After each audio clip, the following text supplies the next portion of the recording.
It is Thursday, Good August morning. 4th, and we're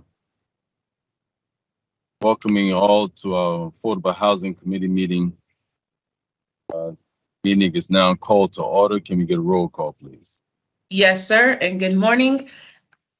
Chairman, Councilman Hamilton, Fred Hamilton, Yeah. Councilman Dan Wood, Here. John Nickel, Here. Gwen Chambers, Denolis Polite, Grace Staples, Here.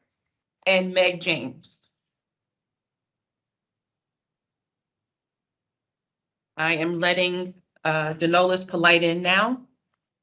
Okay. Denolis Polite.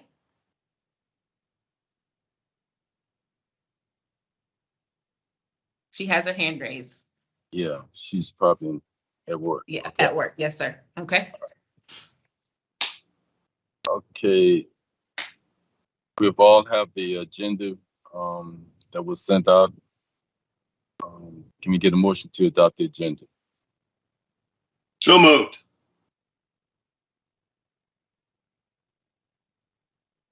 I'll second. All in favor? Aye. Aye. Opposed? Okay, also the adoption of the minutes that was sent out email as well. Can we get a motion to adopt the minutes from July the 7th? So moved. Second. All in favor? Aye. Aye. Opposed? Thank you very much. Old business and new business, we will turn over to Ms. Smalls. All right. Good morning again. Good morning. Good morning. I am going to scroll down. We have no old business. New business, of course, is our budget. So I will screen over to that page. Everyone see where we are now? Mm-hmm. All right. The adopted budget for the fiscal year 23 Neighborhood Assistance Program is $190,000. The staff has processed applications to assist income qualified households for the current year. As of July 28th, when this report was submitted, 6 applications have been verified to receive home repair assistance and are currently waiting on home repair estimates. 2 homes are scheduled to be visited in the next coming week. And as of yesterday, I went out with one of our building inspectors to visit 3 additional homes. So we're moving and we're working over on this side. Fiscal year 22 closeout. 3 homes serviced during our last fiscal year have recently been completed, and the final bill has been processed with fiscal year 23 funds. These funds are listed on attachment 1, which we'll scroll down to when we get to our Excel sheet. Any questions with the memo? All right. Did I hear a pause or, okay. All right, attachment 1, our Excel sheet. As stated, 3 homes were completed, but the bill or the final inspection was completed this current fiscal year. So that's where our asterisk comes in. So once we get middle of the year, we'll understand that 3 homes came from last year. So we're not going to count that in our final year count for the end of this fiscal year, if that makes sense to you all. So there's our numbers, there are dollar amounts, and there's the number of homes assisted as of July 28th. Any questions? All right, hearing none, that is the end of new business and the end of our 23 Neighborhood Assistance Program fiscal budget for the month of August. Ms. Smalls, thank you for a great report, and thank you for work that you're doing. It's very accommodating, and I can hear a lot of cheers from the community. Keep doing what you're doing. Appreciate it. Yes, sir. Next, we try to always have guests to help us to understand our community and understand the needs of our of our community. So today we have a special guest, Ms. Luana Sellers, who is a phenomenal asset to all of the Low Country. We want her to give her report, if she will. Thank you so much, Mr. Chairman. Good morning, everybody. And I really appreciate the opportunity to be included in not only in your agenda, but to be able to present the Low Country Gullah Foundation and our historic land preservation project program that we have. I believe I should be able to share my screen, so I will go ahead and do that.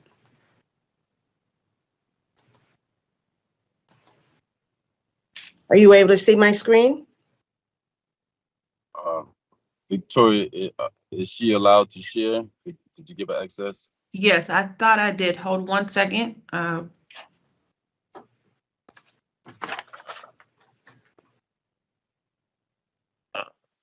on 1 second.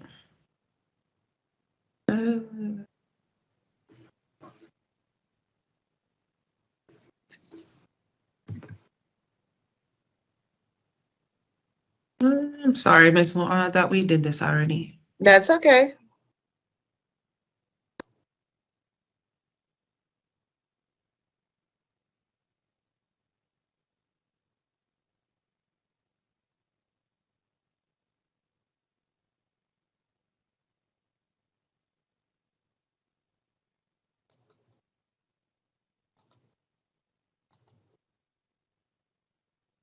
My screen is up, so when you see it, please let me know, because I can't see you anymore.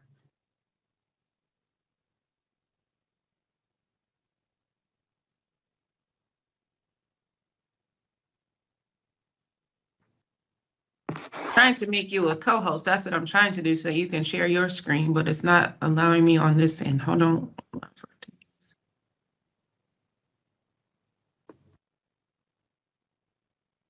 Technology, I hate it. It's great when it works.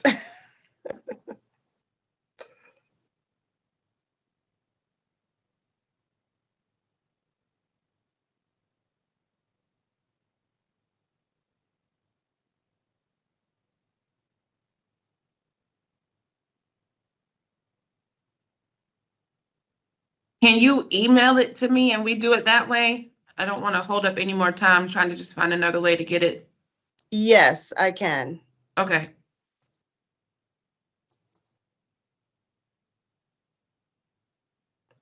Hmm.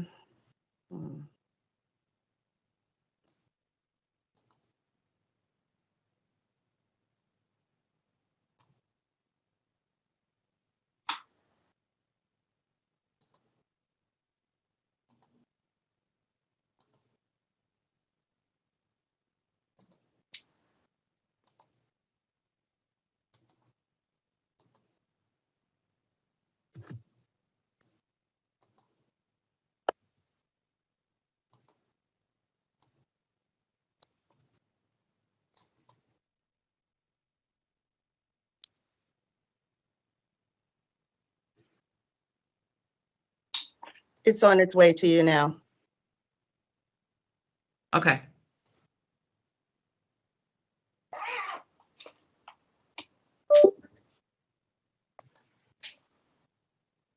Oh, are you able to see my screen now? I got it. Yes. Oh, okay. We're in business then. Okay. There we go. Okay. So, again, I appreciate the opportunity to share some of the work that the Low Country Gullah Foundation is doing in the Low Country. And so, essentially, the Low Country Gullah Foundation, the mission is to protect and provide solutions for Gullah land issues in Beaufort County.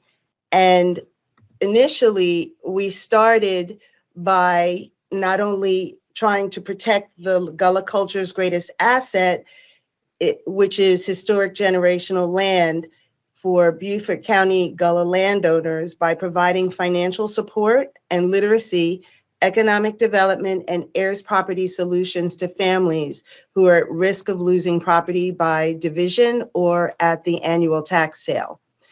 And with that being said, our goal is ultimately to remove all of the names from the delinquent county tax list by establishing specifically customized solutions that end the cycle of financial insecurity and create economic opportunities that would not only benefit the families that are within our area, but the entire county as a whole. So what is the problem?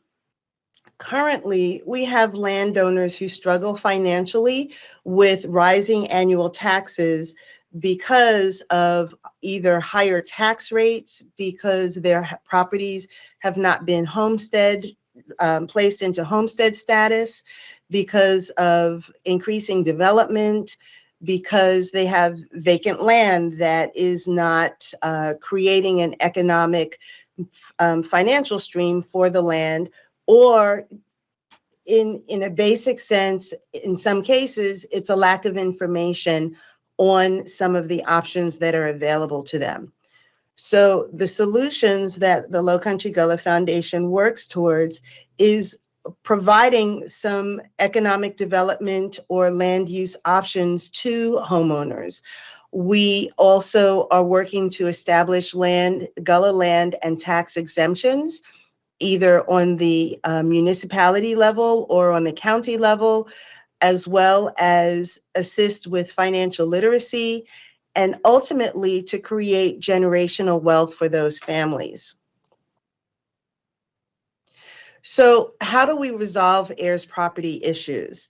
Many families that are living on heirs property might not even know that they are living on heirs property until there's an issue or a potential sale. And most of the time it comes up when there's a death in the family. The limited information or guidance that is available right now on how to figure out the process to clear a title and or to even understand what the issues are right now essentially doesn't exist. What the other problem is that there are land use options that are available for undeveloped land, and unfortunately, there are tax sale regulars who are in a cyclical cycle of financial insecurity and struggling with trying to maintain the land that they have. And so what the solutions are, excuse me, what the solutions are is creating educational programming, offering guidance and resources, as well as collateral materials for individuals so that the problems that exist can be addressed. So let me step back a minute and explain to you, if you're not familiar with, what is heirs property.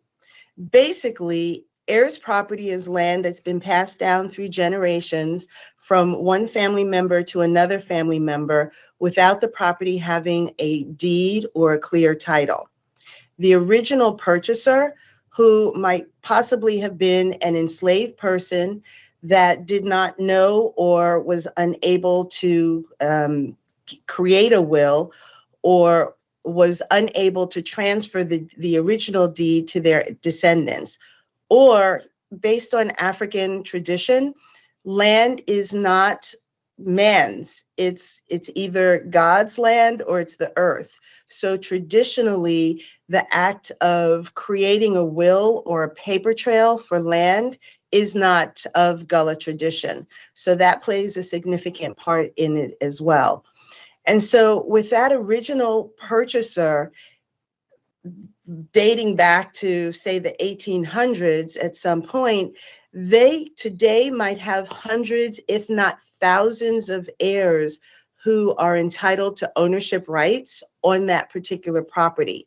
And so because there is not a clear title to the property, even if someone has been living on the land for whatever number of years, if that land goes up for sale, the dangers to that property come into play.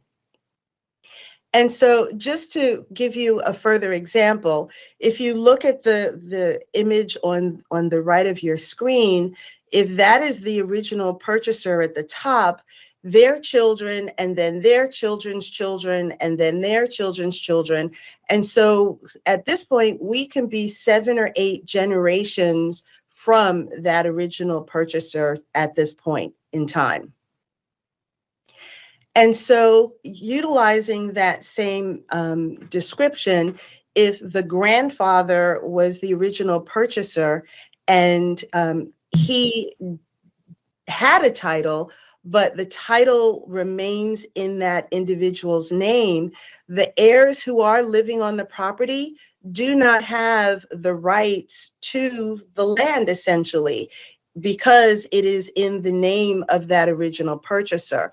And once that purchaser dies or passes away, there is only, within the state of South Carolina, there is only 10 years of time for that title to be changed. And if it's not changed in the window of time necessary, then it is considered what is called a cloudy or unclear title. And so even if the heirs are living on the land, the land is essentially being maintained. The proper ownership does not exist because there are so many heirs that are attached to the property. And so basically all of the heirs, and let's use 100 acres as a nice, easy amount of land. If it's 100 acres and 1,000 heirs, they are all considered tenants in common. And in order for any activity on that land to be determined, either by sale or who's living on it or whatever the case may be, everyone that has a right to a voice in that property has to become within 100% in agreement. If there's only one person out of, say, that 1,000 number of people that disagrees, then the land becomes in flux. And based on that situation, if that single heir decides that they want to sell, then essentially that decision triggers what is called a partition by sale. And so the land, even if it's that one person and their 1% of that 100 acres, they can force the sale of the entire property. And that's why land ownership that does not have a clear title is such an issue. So what is the critical path to untangling heirs' property and clearing titles? Currently, there's a lot of stringent development rules, and most Gullah don't have the financial resources to even meet local ordinances. And so that's part of the reason why it's important, and I appreciate the fact that this committee is open to this kind of dialogue, is that creating special exceptions in local ordinances to help untangle the heirs' property issues is a significant direction that could be gone into. The other thing is property identification. Most Gullah landowners, like I said earlier, are not even aware that they're living or have heirs' property. Without a clear title, heirs' property, if it's not homestead, is taxed at a 6% rate versus the 4% rate. Most people, until there's an issue, don't even know whose name is on the title, or if there is a will, or if there is a clear title. And unfortunately, this issue comes up most of the time at a funeral when the person who has been paying the taxes has passed away. And many of the people who do have a right to the title because you might be talking about 7 or 8 generations deep into the family, many of the heirs need to be identified so that unified decision can be made as to what's going to happen to the property. And of course, contacting those heirs is an issue because in most cases that might take genealogical work in order to get that done, and be able to not only identify who all of the heirs are, but as well as contact them. And so why is funding the assistance of Gullah land important? Because generational landowners are often priced out of being able to pay their taxes because of new development. And culturally, Gullah land is generally considered heirs' property. And because it has been handed down and undocumented to their descendants, eventually those land valuations might be high, but without infrastructure or the ability to economically develop the land, most homeowners struggle to hold on to the acreage that they have. And unfortunately, because a lot of Gullah are land rich but cash poor, traditional financial lending is not an option with heirs property. And so for all of those reasons, that's why the Low Country Gullah Foundation does what it does. And in addition to a program that we have created called the Historic Gullah Land Preservation Program, we provide resources and information to people so that they can help resolve that. But more importantly, what we have been doing for the past couple of years is providing tax payment assistance to residents when their property is listed on the delinquent tax list, so that the land that does exist, or the small amount of land that does exist right now, is being protected and maintained by Gullah property owners. And in addition to that, the program also offers targeted programming to specifically address the individual issues that a family might be facing. And so the key services that the foundation provides is primarily preventing that Gullah land loss, that tax assistance that I just mentioned.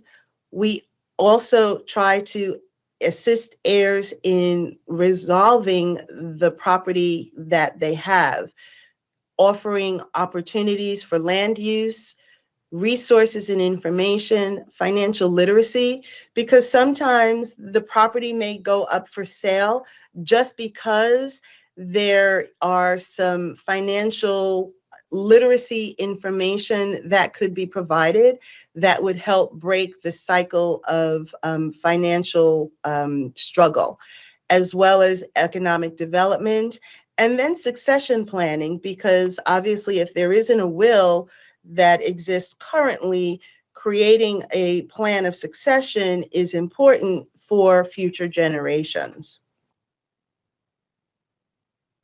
And so all of the things that I just mentioned, if I broke them down, we not only have the targeted programs, but we have that financial support. We're looking to have a dedicated location so that people have a trusted location where they could go. We apply for grants. We have marketing campaigns that we would like to start initiating so that people are more aware of some of the issues that they could potentially face prior to the point where it becomes a critical issue, as well as developing collateral materials for people to have and be able to share with all of their family members and find the resolution that they're looking for. So the path towards resolution, this is a community issue, and it needs a community-wide effort that starts with coordination, trust, and education. And that's another reason why I'm really happy to be able to present to you, because collaboration between the municipalities, being all of the towns and the counties, as well as the coordination between organizations such as the Foundation, as well as the Center for Heirs Property, the Heritage Library, who does excellent genealogy work to resolve some of those heirs identification issues, as well as local financial partnerships with South State Bank and SCORE to create some entrepreneurial options for people as well.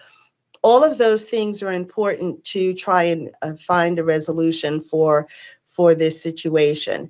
And what part of the community effort involves establishing a credibility and trust within the community, not only through our organization, but also on the town and county levels. And with that being said, creating favorable ordinances that allow the Gullah families that have properties to be able to establish user-friendly options to resolve the situations that might come up from this situation is also part of what is necessary in a community-wide effort. And so improved and direct access to education and information, again, it comes from an organizational coordination, but it's also needs to be on a grassroots way of disseminating the information. We are constantly doing events and trying to meet people where they are, either through local events or churches. We are starting to involve local charities and also other local community organizations, because we need to make this a conversation that people are having and sharing, and so that when that happens, we can start towards a resolution. And again, with a marketing campaign so that they can be reached through a variety of vehicles, including social media, TV, radio, and print. And so currently what Low Country Gullah has been doing is we have been monitoring the annual tax lists that come out of Beaufort County Tax Office, and we have been focusing on the town of Hilton Head and the town of Bluffton. And thank you again to Chairman Hamilton for his assistance in guiding us to families in Bluffton that are in need, and we have been able to assist financially several families in both of the towns that we've been working with over the past couple of years. And so just to give you an idea of what has been the progression over the past few years, this has been broken down to just Hilton Head and Bluffton. And in Bluffton specifically, last year, there was $1,600 in payments that were made for 2 properties that would have been lost to the tax sale. And as of September 28th of last year, there was $9,000 in properties that could have not been resolved had the families not been able to come up with the financial ability to take care of it. But the 2 properties that were taken care of, that $1,600, we were able to protect those lands and keep them in the family. And so the program that we're working on includes not only content creation, but a specific curriculum, collateral materials, and operation and implementation, as well as that marketing program. And one of the things that I mentioned it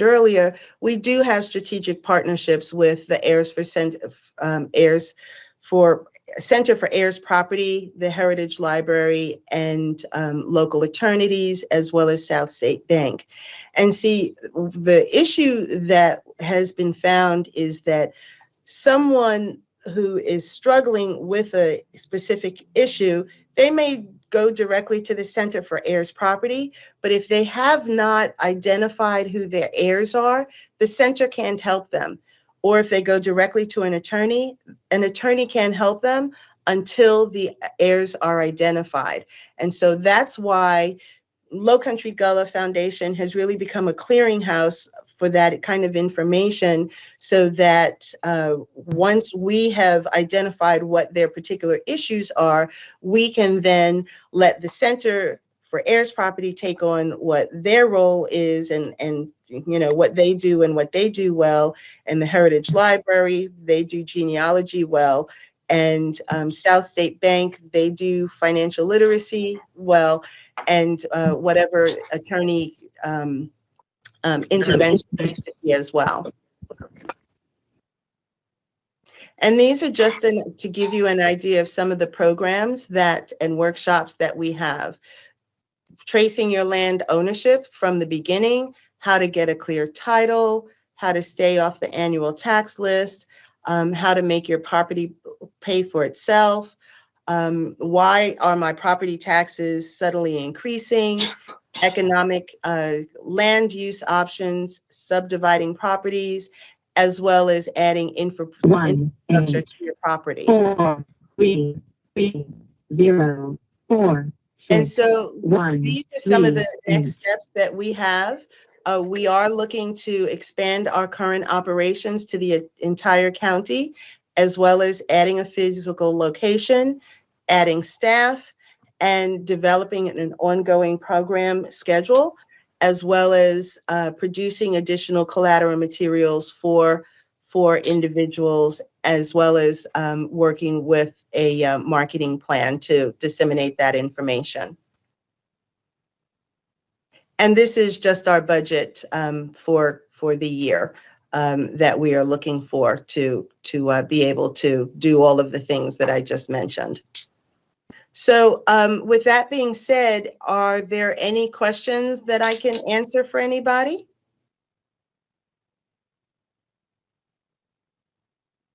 I have a few. Sure. Where does your funding derive from? For the past few years, we have been solely operating on donations. And From we have been government or? No, private donations within the local community, and we have been applying for grants. And then you had listed ordinances in there, I guess could be favorable. What kind of ordinances would you be looking for? Well, it all depends on the specific municipality. That as far as development on your property or dividing the property, there are specific issues that some of the families have faced that have become a hindrance in order to divide that. Hilton Head Island, for example, is one of those places that has some of their LMO language is not Gullah friendly, so to speak, so that some families are able to make the subdivisions and whatever is necessary to resolve some of the heirs property issues. So it is a case-by-case scenario. And of course, you know, you being the town of Bluffton and creating a better working relationship with the town so that we can identify some of those sticking points within your particular municipality, and using those opportunities to make some changes so that it helps to resolve some of the situations that exist. Thank you. Absolutely. Thank you for your question. Were there any other questions that I can help with? Oh, This I have one question that I'll throw out there. What about the interaction of heirs property and squatters' rights or adverse possession? Doesn't South Carolina still have some rules about, if you live on a land long enough, you kind of create a title by, even if you don't have legal title, or is that not available to South Carolina? It's not available in South Carolina, and unfortunately, take the situation of someone who might be, say, 80 or 90 years old.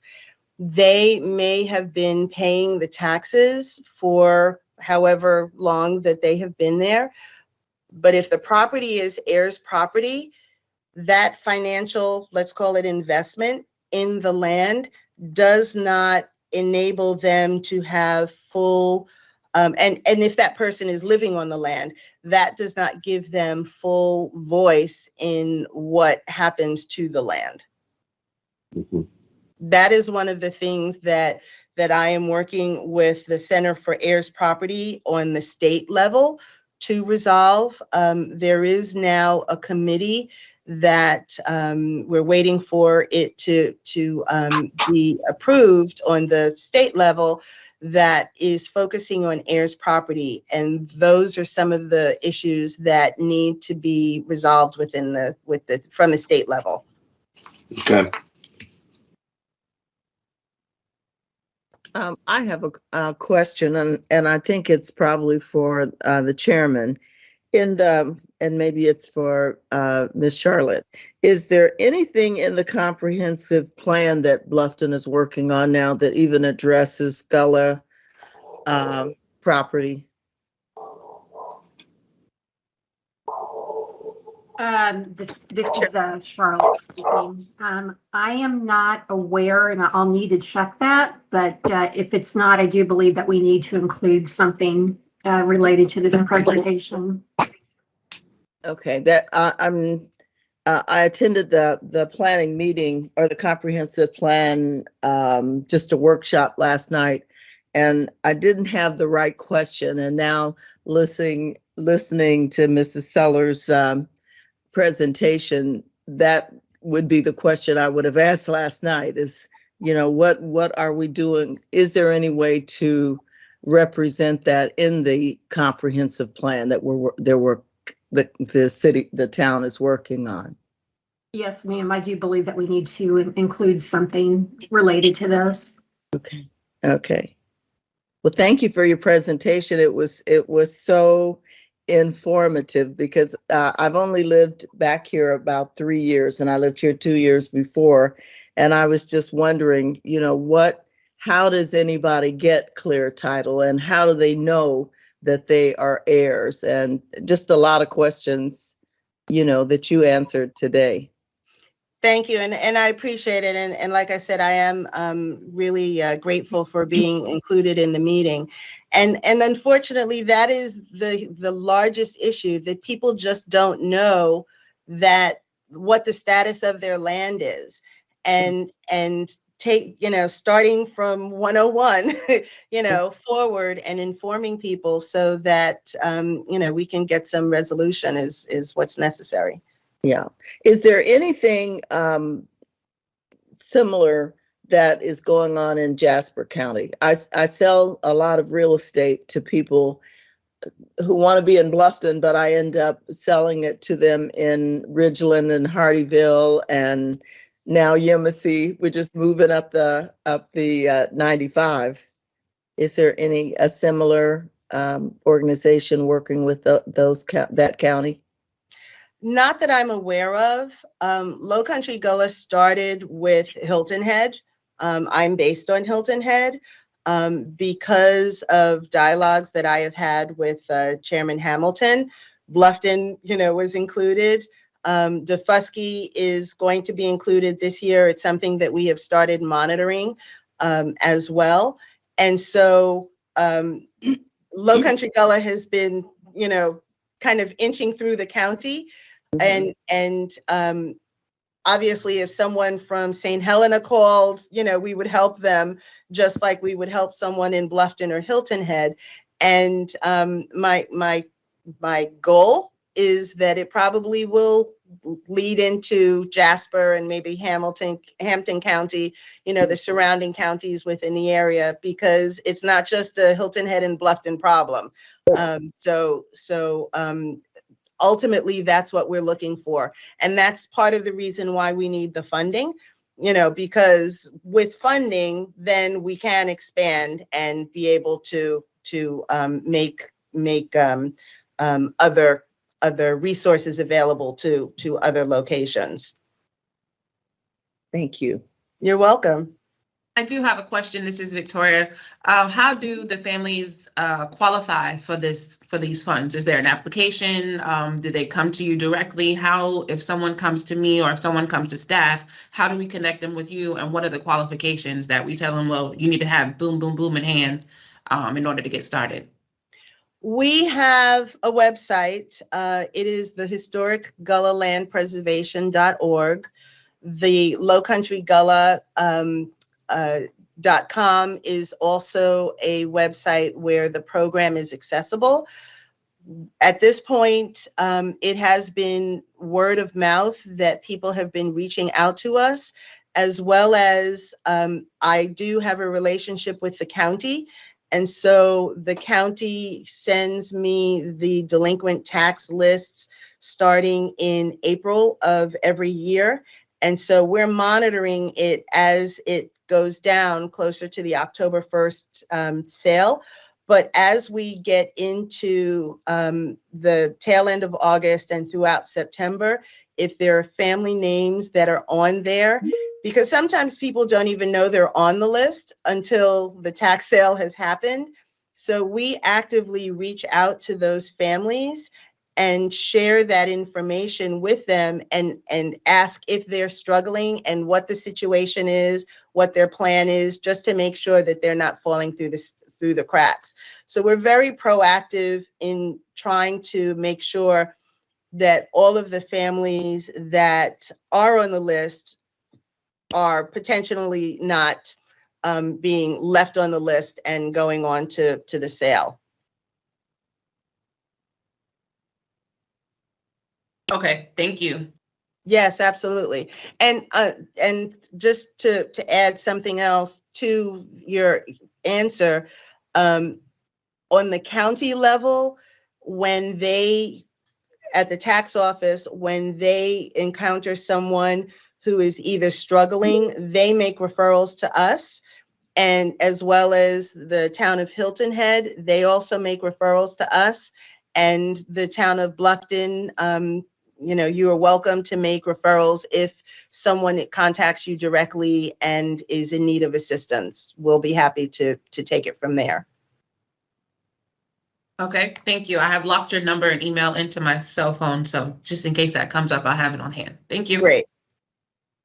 Great. And we do have collateral that has been mailed out this year, and that we do allow we did a mailer to all of the residents that were on the list that have been identified as Gullah or heirs property by the tax office.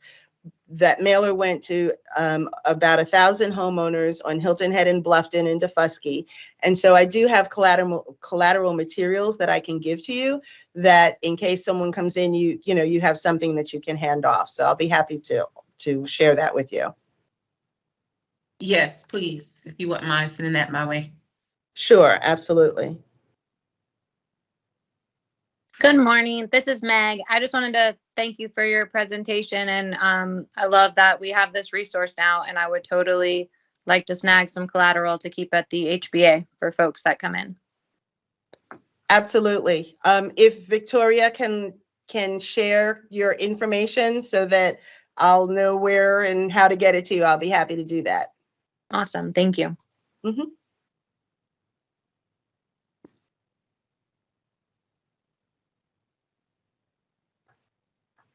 Any other questions? Wanna really graced us with your presence and your knowledge and your hard work and effort. That really is an important tool for our community to maintain the culture and preserve its community's status. That's wonderful work. Thank you for what you're doing. Thank you for your sharing. And whenever you want to come back, because I think you forgot some things, you can come back. Well, I try to be very comprehensive, but I welcome the opportunity to come back if you would like me to. And thank you again for having me. And thank you for everybody for your questions and your interest. Kevin, do you want to share today?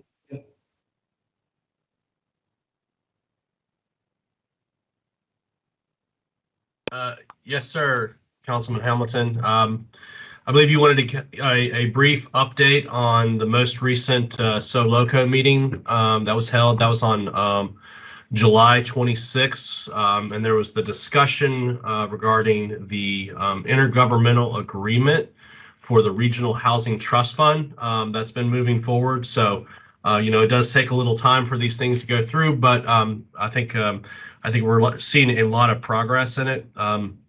So there's an intergovernmental agreement between it's Beaufort County, Jasper County, town of Hilton Head, town of Bluffton, city of Beaufort, town of Port Royal, city of Hardyville, and then the town of Yemassee. So this agreement obviously is to work together collectively to create the housing trust fund for affordable housing. Some of the biggest items that were discussed was the area median income that was going to we were going to use. The previous month's discussion was at 100% AMI. The most recent document showed it as 120. Everyone agreed to change that back to the 100% AMI to move forward. As well as from a funding standpoint, each community is responsible for their portion. For year one, it's based off of ARPA money that communities are receiving, and then years 2 through 9 was based off of the population. So there was a chart of the actual funding amount. However, I'm not going to show that because it's incorrect information. So I don't want to just provide incorrect information, but next steps are all of the town managers and county managers are going to be getting this document updated and then bringing it in front of each of the town councils or county councils over the next 3 months to sign the agreement, and then ultimately to move forward. And Beaufort County is taking the lead with this and working with Community Works, which they've actually come and talked with the committee a couple of months ago. So once that document gets signed by town council as well as all of the other communities, we'll provide you with an update on that and then kind of the next steps moving forward. So that's kind of where we are in the process. So it's exciting. I think it's going to take a little time for everything to get off the off the ground and running, but once it does, that collective bargaining power of more money will be enticing for developers and to move forward with some affordable housing projects. So that's kind of an update on that. Thank you, Kevin. Yes, sir. Dan, do you want to add anything? To that, Dan? No, sir. I just think that, like Kevin just explained, it's a slow, arduous process. We're 3 years into it, I think, and you're dealing with so many different entities. It's just to be expected that it's slow and time consuming, but I think we're near the end, hopefully. So we'll see where we go. All right, thank you all. Are there any other concerns or advice from the committee? Are we on to the next subject now, or are we still on this one? We almost at the end of the road. Okay. The one thing that I noticed last night in that planning workshop, where I was sitting in the audience, there seems to be as I walked away, it was, we needed a definition for the difference between affordable housing and workforce housing. Is that the same thing that you understood, Charlotte? Yes, ma'am. And we do have that definition. It just does not appear in the comprehensive plan. Okay, okay. Well, it was just seemed to be a question, you know,